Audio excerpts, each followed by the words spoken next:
Greetings, intrepid adventurers of the internet, and welcome to Scream&bolt. And wait, I'm doing the intro? Where the fuck is it?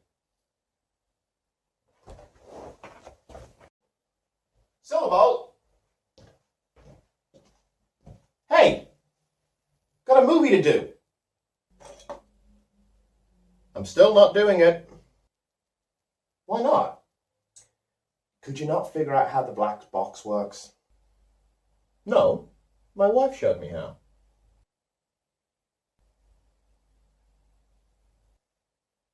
Okay, so why not? Because I don't want to review a 1970s sex comedy just because it's got tits in it.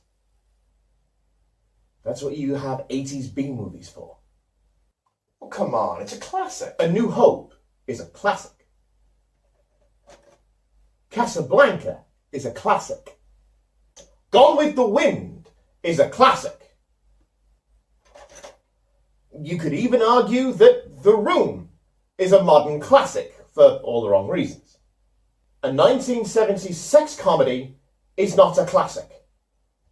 Okay, so it's a cult classic. Then why hasn't Brandon done it? Not to mention, YouTube isn't exactly kind to small content creators, especially movie critics. Okay, well, I have another idea then. I'm listening. The DVD of It Chapter 2's just dropped. But we haven't done the first one. I know. Nor the original one. You want to review the 90s miniseries? No, I want to do all three. Plus, having Tim Curry on your channel never hurts. Or Shantae. Okay. I'm in. Can I do the intro? Fine. Let's go.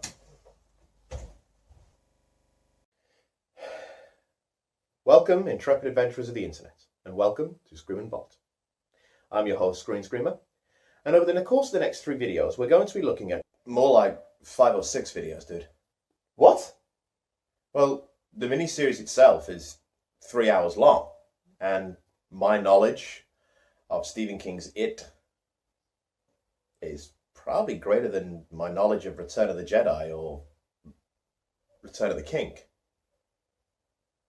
I've had a love affair with this book that goes back the better part of 25 years. So, yeah, it's going to take more than 3 videos. You and me both. It is one of the best books he ever wrote. So, do you really think with our combined knowledge that we can cover a 3-hour miniseries in a half-hour video segment? No, partly because we're taking up the first 5 minutes of the video with all this bullshit. Well then. Though, technically, there is actually a 4th movie. In 1998, there was a Hindi version of It called Whoa. But no, I don't think we're going to do that one. Yet. Right then. So, this is the first of a 2-part video looking at the 1990s miniseries of Stephen King's It. Set in the fictional town of Derry, Maine, a location that Stephen King would repeatedly come back to throughout his works, it follows 7 children and a shape-shifting murderous clown. Directed by Tommy Lee Wallace, it was a deemed psychological horror that was put out by American broadcasting station ABC. The studio actually took a massive risk putting this miniseries together, as mainstream television was not a home for the horror genre.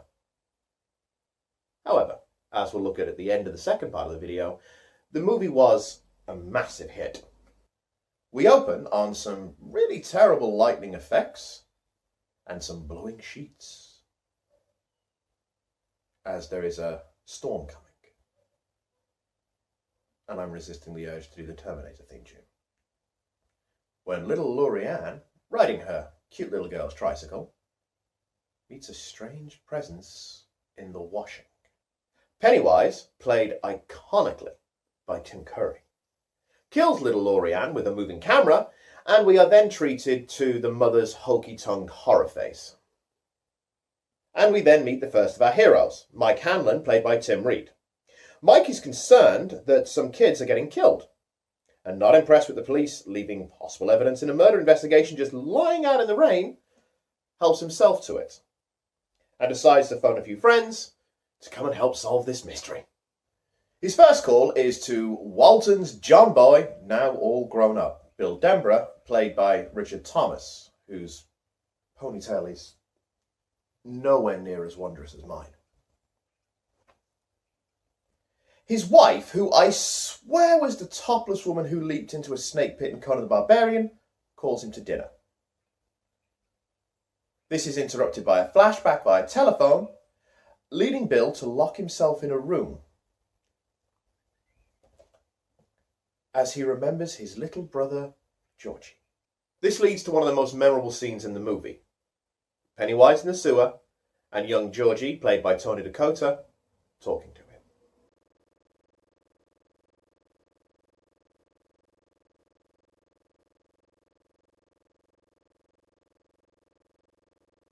What follows the funeral is a scene where Bill Denborough, played by the late Jonathan Brandis, naturally missing his younger brother, looks through a photo album. Georgie. After some really unnatural, the scene transitions back to adult Bill, who explains to his wife about the murder of his brother, that he forgot all about it, that he used to stutter, and then he heads off into the night while Audrey Denborough looks mystically off, just on camera. I will point out that whilst it is heavily condensed, not for a bad reason, there was an awful lot of, not filler, but backstory in that particular chapter of the book, this is fairly book accurate. We're then introduced to an adult Ben Hanscom, played by the late John Ritter, and his companion for the evening, Cindy, played by Venus Terzu. Didn't you meet her at TF Nation? Yeah, we still talk the odd time. She's actually lovely. Ben has just received an architecture award and is on his way to celebrate. Mike then casts coitus interruptus on Ben with one of his phone calls, and we cut to a very quick flashback of a young Ben played by Brandon Crane. Ben, by virtue of being fat, and King, by virtue of writing one-dimensional villains, runs afoul of Jared Blancard's Henry Bowers.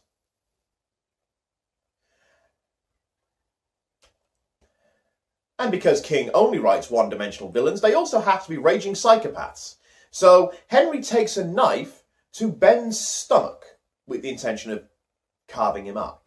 In the book, this is not a threat. Henry actually does start carving his name into Ben's stomach. But the miniseries shies away from this little bit of, child mutilation. After getting away from the trio, Ben meets up with Bill and Eddie, played by Adam Farisal. I'll go with Farisal. Following this, Ben meets his own version of Pennywise. A vision from his dead dad, and a jump scare from what looks like a Poundland Halloween decoration. Seriously, that effect is not good. This is actually quite a large divergence from the book, for two reasons. One, the time frame. Georgie's murder occurred in October 1957. The events of the 12-month period culminated in the summer of August 1958. Ben, whose own particular horror was actually a mummy that is then used later on in the film, and not the skeleton in the barrens, happened in the middle of winter, not at some indeterminate point of the film. The whole film does this where there's no actual clear sense of time. Everything seems to happen over the course of a few weeks, with incidents in the film happening during school term, despite the fact it's supposed to be the summer. Next we cut to Beverly, played by Annette O'Toole. She's not a redhead, but that's a minor complaint, and neither is the girl Beverly, so it works out. She gets her phone call, and we find out she's married to an asshole who beats her. Seriously, Stephen, what the fuck is with your characters? In the book, Beverly's husband Tom plays a much bigger role. After Beverly survives her encounter with him and beats him half to death, I mean, seriously, she breaks his jaw with a belt, she nearly ruptures his testicles with the belt, she throws a cabinet on him. You know, the scene is much more visceral and violent in the book, and Tom actually follows her to Derry with the intention of torturing her to death. As I said, Stephen King and one-dimensional villains. To me, actually, Tom Rogan bears a very strong resemblance to Norman Daniels, the antagonist from King's later book, Rose Madder, which, in my opinion, that alongside Bag of Bones are about the last decent books that King wrote. Cutting to Beverly as a kid, we find that she's now been replaced by future Ginger Nap star Emily Perkins. And we find out two things in this scene. One, Ben has a thing for her and sends her a little haiku. And two, her father's an asshole who beats her. Seriously, King, what the fuck? Beverly and Ben meet up with Bill and Eddie in the Barrens, and they are joined by Richie Tozier or Tozier, or however you want to pronounce it, and Stan Uris, played by Seth Green and Ben Heller, respectively. Richie's voice broke really early. Yeah, that's because Seth Green was 16 when this miniseries was filmed. He was the oldest of the child actors. We then get Beverly's encounter. This scene is probably the most visceral in the movie. The film itself is actually quite bloodless. The miniseries didn't put that much gore into it at all. But it's also a scene that I find really strange. Bill has a connection to Pennywise in the form of his dead brother. Ben was alone in the Barrens, therefore was an easy target, but the blood bubble and the voices coming up from the drain, it's very random. It's just, Pennywise isn't trying to kill Beverly at this point, he's just trying to fuck with her. And it's a very disjointed, out of place scene that it just seems to be there to shoehorn in Beverly's experience. We now move to the fourth of the losers to be introduced. Eddie Kasprak as an adult, played by Dennis Christopher. Eddie lives with his mom, which is a change from the book, where in the book he married somebody who was very much like his mom. Sonia Kasprak is actually a very interesting character. She's an abusive mother who abuses her son with love. She's overbearingly protective, and she used the fact that the boy is quite frail as an excuse to basically smother him. In the book, she's quite well fleshed out to a certain degree, and there's a very interesting confrontation with her when Eddie is a child. It's one of my favourite scenes in the book. But in this movie, she's barely a footnote. And I suppose in some ways it's understandable that they condense a minor character to such a small part. In the actual book as well, Eddie is married. Eddie's flashback is a way of connecting the children as friends. We see them going to the cinema, playing in the grass, and just being kids. It's one of the few scenes in the film that actually shows the children being children, and not some mind-numbing horror they're fighting. Eddie, after being told off by a PE teacher in the form of Gary Chalk, I've met him too, by the way, proceeds to go take a shower and cue more supernatural hijinks. I'm not the only one noticing this, right? This is becoming a theme. He's a pretty piss-poor monster. Ben just has to take a step backwards. Bill and Bev, he doesn't even try really and kill, he just fucks with them a bit. And Eddie gets away by ducking under some water before the clown has even shown up. Well, I suppose it's supposed to be psychological. You know, this is a creature that can show up at any time and get you. No, it's piss poor writing. Not to mention, there's hardly any tension because I know they're going to survive because it's their flashback. Next, we cut to an adult Richie, played by the sadly now late Harry Anderson. Richie's now a successful comedian, living at large, when he gets his phone call to flashback sound. and we're back in school. And this is another point in the skewed timeline. We don't know when these attacks take place.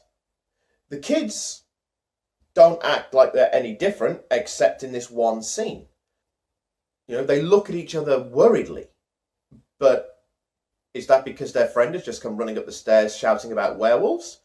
Or is it because each one of them at this point has experienced their own supernatural horror?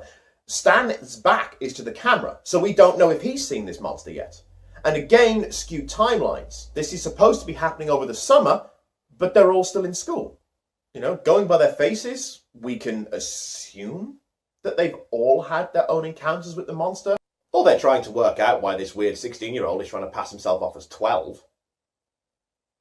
Okay, who's next? Next we come to Mike's scene, and unlike the other losers, he doesn't see a monster in the miniseries. This flashback is of the group all coming together and the rock fight with Henry Bowers, which leads to the confrontation in the sewers later on in the movie. Remind me, what does he see? A kaiju. A what? You want to run that one by me again? Yeah, in the book, Mike, well before he meets the losers, is attacked by a giant bird who he thinks is a manifestation of Rodan.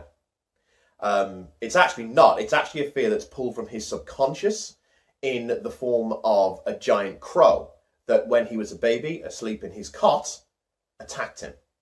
So when he meets it, 11 years later, it pulls the memory of small baby, big bird, and not the kind you get on Sesame Street. I will also point out at this point that Mike's involvement in the history of the town is quite deep. His father is an amateur historian who also saw Pennywise at the burning of the Black Spot Club. So what does he see in this movie? Oh, a scrapbook come to life. Ooh, terrifying. Thanks to Tim Curry, it is. I'll kill you all! I'll drive you crazy and I'll kill you all! Now the losers have all come together and they've received their warning from Pennywise to stay out of it. Even though, as of yet, none of them have made a move against it. And it's not the first time this happens. It happens in Bev's scene as well. You'll die if you try to fight us. You'll die if you try. You'll die if you try to fight us. And it's stupid. It's just forced conflict. Was one of its superpowers precognition? Well, the creature itself is very arrogant, and it simply doesn't view these children as a threat. But they haven't threatened Pennywise in any way, shape, or form. In the book, it doesn't start warning them off until after they've actively made a move against it. Which, if memory serves me correctly, is when Richie and Bill fight it on Newbold Street. True, you can just put it down to more inconsistencies in the writing. After this, of course, we get Stan still refusing to believe that it's real. And that is true to the book. Stan denied that it was real for a long time, mainly because psychologically, Stan believed in order, and Pennywise was very much a creature of chaos. So it was easier for Stan to believe that it's not real than admit that such a thing could exist. It's scared of us, you know? I can feel that. I swear to God I can. God damn it, Jonathan Brandis was a really good actor. You know, I used to style my hair like him in the 90s when he played Lucas Wallachek on Sequest. By style, do you mean curtains? Well, it was the 90s. Anyway, we have one flashback left, and only one loser to do it, which is obviously going to detail the final confrontation. Stan, played by Richard Masur, and his wife Patty, played by Kathy Hikes. Unlike everyone else, these two seem happy and easygoing, which is a sure sign something bad is going to happen. We then cut back to Beverly, who is shooting bottles with a catapult. Turns out all of the losers has been taking shots, and Beverly is the best one. Richie then gives her earrings. I don't know what they are, but they're no earring that any self-respecting woman would wear, so that she can shoot the creature with them. They're going on the belief that Silver kills monsters, most notably werewolves. And this is actually a sign towards its arrogance. It never considered that the glamours, the shapes that it takes, can work against it as well as for it. The children believe that Silver kills monsters, so it will kill monsters. In the book, the plan is to melt down a silver dollar that Ben has into silver bullets. They then realise that won't work, so they recast them into silver ball bearings.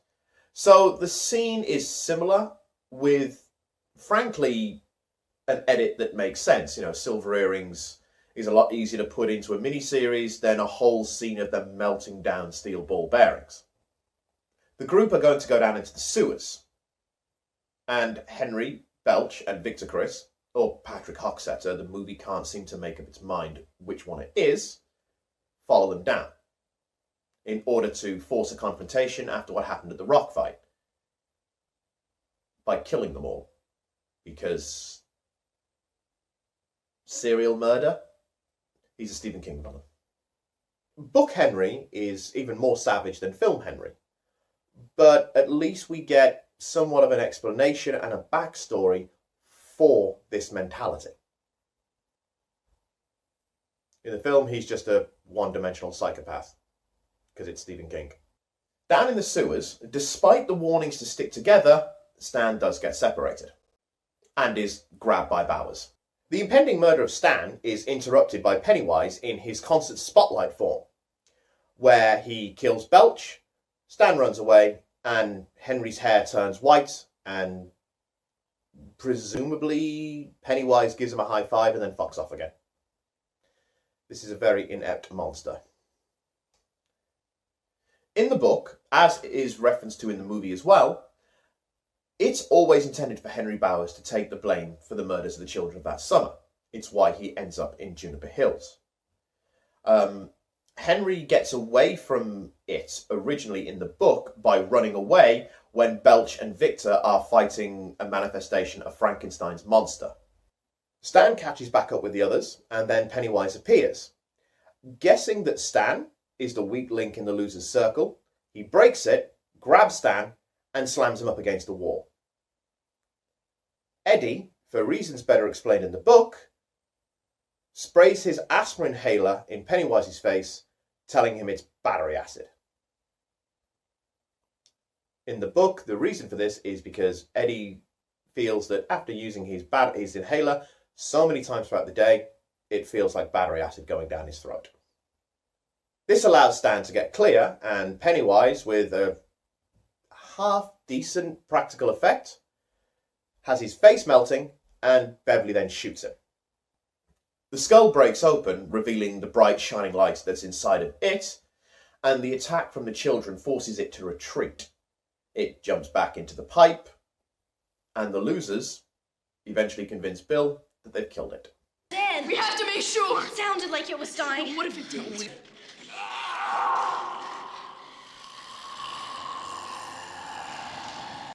The miniseries completely ignores the aftermath of the group in the dark, lost in the sewers, and the horror and isolation that they all felt whilst being down there. And that scene. Oh, indeed. The group make it back to the surface and swear an oath that if it isn't dead, they'll all come back and kill it again. Kill it again? Oh well. The scene ends with Paddy Uris finding her husband dead in the bath after having slashed his own wrists. And so, the first half of the movie is over, and with that part of the miniseries done, it seems a fairly logical step to end this video as well. As a child, the miniseries itself never scared me, but Stephen King's It terrified me. It didn't hurt that I first read it at about the age of 13, 14, when I was very close to the age of the losers are now. And even though the representation of the clown in the book is different to Tim Curry, in my mind, Tim Curry was the Pennywise from the book. and I was frightened of him for years. I mean, when I was about 15, I wouldn't walk to the bathroom at night without turning on the hallway light. I was that scared of him. There was where I grew up, there was a quarry not far down the road. Only a small little thing abandoned for the better part of 50 years. I hated walking past it at night. You know, I'd almost run and I'd never look, and any noise that I heard was some kind of creature coming to get me. That was the impact that this story had on me personally. Pennywise and his portrayal by Tim Curry is the best thing about this movie by far, and that is almost universally agreed. Though there are some decent stand-up performances amongst the child actors, Jonathan Brandis in particular, Tim Curry completely steals the show. There is a reason, and this is it, why Pennywise is considered the go-to killer clown that has so often been imitated. The story itself is quite heavily edited for the miniseries. Some changes make sense, others not so. I mean, changing the year to 1960 doesn't really make a whole lot of sense. It was only 2 years afterwards, and even when it was filmed in 1990, and the changing around of Ben's monster, I never quite liked. It didn't make sense to me. The other changes make sense. You know, there was no need to throw in Eddie's wife because she plays a really small part in the book. And apart from the scene that she's actually in, she's never in the book again. The main thing that always gets me about this portion of the film is its inconsistent timeline framing. We don't know when these events are taking place. We don't know whether Richie sees the werewolf before Bill sees the book or anything like that. And that I find to be, watching it as an adult, really, really jarring. Overall impressions, I say we leave to the end of the next video. We'll just cut it off here. Thank you so much for joining us, and we look forward to seeing you again soon.